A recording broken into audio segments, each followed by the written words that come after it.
Hello दोस्तों, जय भीम, जय संविधान, जय लोकतंत्र, जय भारत। मैं आपकी दोस्त संध्या मैम। आज मैं बात करूंगी कॉन्स्टिट्यूशंस आर्टिकल 243 एक्स के बारे में। 243 एक्स जो कहता है नगर पालिकाओं द्वारा कर अधिरोपित करने की शक्ति और उनकी निधियां। तो ठीक है, नगर पालिकाओं की कर अधिरोपित करने की शक्ति और उनकी निधियां, उनके funds. 243 x 243 x power to impose taxes by and funds of the municipalities. The legislature of a state may by law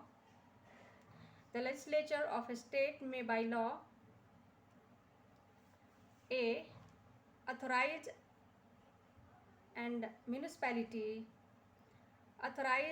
a municipality to levy, collect and appropriate such taxes, duties, tolls and fees in accordance with such procedure and subject to such limits. क्या कहता है? Number A, authorize a municipality to levy, collect and appropriate such taxes, duties, tolls and fees in accordance with such procedure and subject to such limits. Number B, assign to a municipality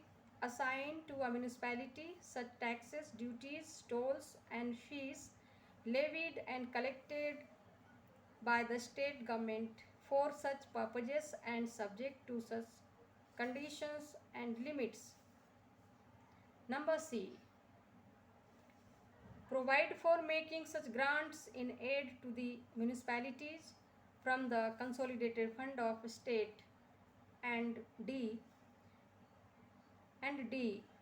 provide for constitution of such funds for crediting all monies received respectively by or on behalf of the municipalities, and also for the withdrawal of such monies therefrom, as may be specified in the law. D, provide for constitution of such funds for crediting all monies received respectively by or on behalf of the municipalities, and also for the withdrawal of such monies therefore as may be specified in the law. अब इसको हिंदी में पढ़ लेती हूँ। अनुच्छेद 243 भा बताता है नगर पालिकाओं द्वारा कर अधिरोपित करने की शक्ति और उनकी निधियों के बारे में। नगर पालिकाओं को ये शक्ति प्राप्त है इस अनुच्छेद के तहत कर अधिरोपित करने का, taxes, impose taxes by and funds of the municipalities, और उनकी निधियाँ, उनके फंड जो होते हैं वो कहाँ से, उनके लिए जो फंड है म्यूनिसिपैलिटीज़ के लिए वो कहाँ से आएगा, तो इसकी बात की जा रही है। किसी राज्य का विधानमंडल विधि द्वारा, जो किसी राज्य का विधानमंडल है वो विधि के द्वारा ऐसे कर, शुल्क, पथ कर, फीसें उद्ग्रहित, संग्रहित और विनियोजित करने के लिए किसी नगर पालिका को ऐसी प्रक्रिया के अनुसार और ऐसे निर्बंधनों के अधीन रहते हुए प्राधिकृत कर सकेगा। ये किसी भी राज्य के विधानमंडल का काम है कि वे ऐसे कर, शुल्क, पथ कर और फीसें उद्ग्रहित, संग्रहित और विनियोजित करने के लिए किसी नगर पालिका को ऐसी प्रक्रिया के अनुसार ऐसे निर्बंधनों के अधीन रहते हुए प्राधिकृत कर सकेगा। नंबर खा, राज्य सरकार द्वारा उद्ग्रहित और संग्रहित ऐसे कर। कुछ ऐसे कर हैं जिनको राज्य सरकार द्वारा उद्ग्रहित और संग्रहित किए जाते हैं। वो कर हैं शुल्क, पथ कर, फीसें, किसी नगरपालिका को ऐसे प्रयोजनों के लिए तथा ऐसी शर्तों निर्बंधों के अधीन रहते हुए समुन्निर्दिष्ट कर सकेगा। नंबर ग, नगरपालिकाओं द्वारा या उनकी ओर से क्रमशः नगरपालिकाओं द्वारा या उनकी ओर से क्रमशः प्राप्त किए गए सभी धनों को जमा करने के लिए ऐसे निधियों का गठन करने, ऐसे फंड्स का गठन करने और उन निधियों में से ऐसे धनों को निकालने के लिए भी उपबंध कर सकेगा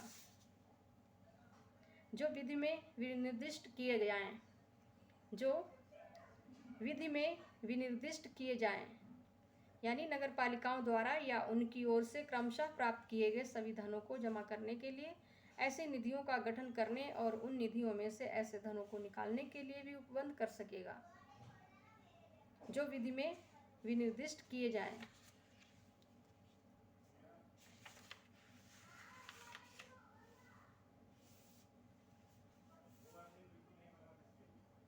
अब मैं पढ़ लेती हूँ कॉन्स्टिट्यूशंस आर्टिकल 243 वाई।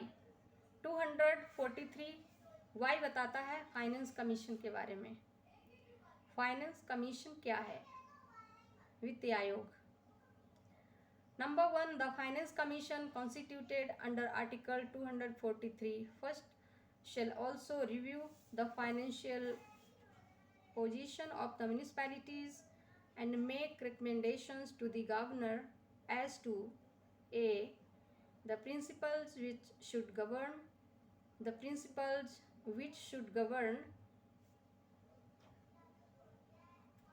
A का point 1, the distribution between the state and the municipalities of the net proceeds of the taxes, duties, tolls and fees leviable by the state, which may be divided between them under this part, and the allocation between the municipalities at all levels of their respective shares of such proceeds.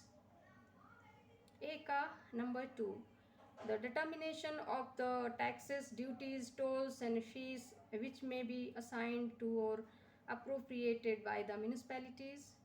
Number 3, the grants in aid to the municipalities from the consolidated fund of the state. जो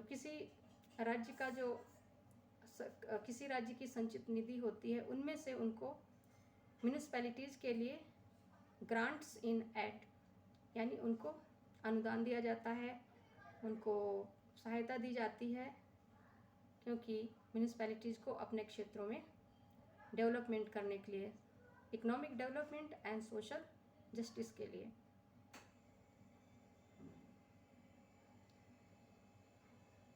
B, the measures needed to improve the financial position of the municipalities. Number C, any other matters referred to the financial commission by the governor in the interest of sound finance of the municipalities. Number 2, the governor shall cause every recommendation made by the commission under this article together with an explanatory memorandum as to the action taken thereon to be laid before the legislature of the state. मैं इसको हिंदी में पढ़ लेती हूँ। 243 माह बताता है वित्त आयोग के बारे में। नंबर 1, अनुच्छेद 243 झा के अधीन गठित वित्त आयोग नगरपालिकाओं की वित्तीय स्थिति का भी पुनर्विलोकन कर सकेगा और जो नंबर का 1 राज्य द्वारा उद्ग्रहित ऐसे करों, शुल्कों, पथकरों, फीसों के शुद्ध आगमों के राज्य और नगरपालिकाओं के बीच जो इस भाग के अधीन उनमें विभाजित किए जाएं वितरण को और सभी स्तरों पर नगरपालिकाओं के बीच ऐसे आगमों के तत्संबंधी भाग के आवंटन को। का 2 ऐसे करों, शुल्कों, पथकरों और फीसों के अवधारण को जो नगरपालिकाओं को समानुद्दिष्ट की जा सकेंगी या उनके द्वारा विनियोजित की जा सकेंगी। का नंबर 3 राज्य की संचित निधि में से नगरपालिकाओं के लिए सहायता अनुदान को शासित करने वाले सिद्धांतों के बारे में। नंबर नगरपालिकाओं की वित्तीय स्थिति को सुधारने के लिए आवश्यक अनुपायों के बारे में। नंबर का, नगर पालिकाओं के सुदृढ़ वित्त के हित में राज्यपाल द्वारा वित्त आयोग को निर्दिष्ट किए गए किसी अन्य विषय के बारे में राज्यपाल को सिफारिश करेगा। तो वित्त आयोग के हित में राज्यपाल द्वारा वित्त आयोग को निर्दिष्ट किए गए किन्हीं अन्य विषय के बारे में राज्यपाल को सिफारिश करेगा। नंबर 2, राज्यपाल इस अनुच्छेद के अधीन आयोग द्वारा की गई प्रत्येक सिफारिश को उस पर की गई कार्यवाही के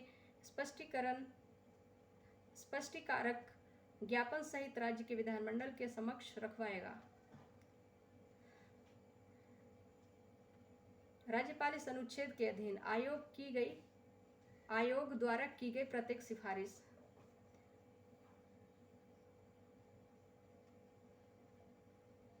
तो जो सिफारिश है आयोग के द्वारा फाइनेंस कमीशन की जो सिफारिशें हैं उन पर की गई कार्यवाही के स्पष्टीकारक ज्ञापन सहित राज्य के विधानमंडल के समक्ष रखवाएगा।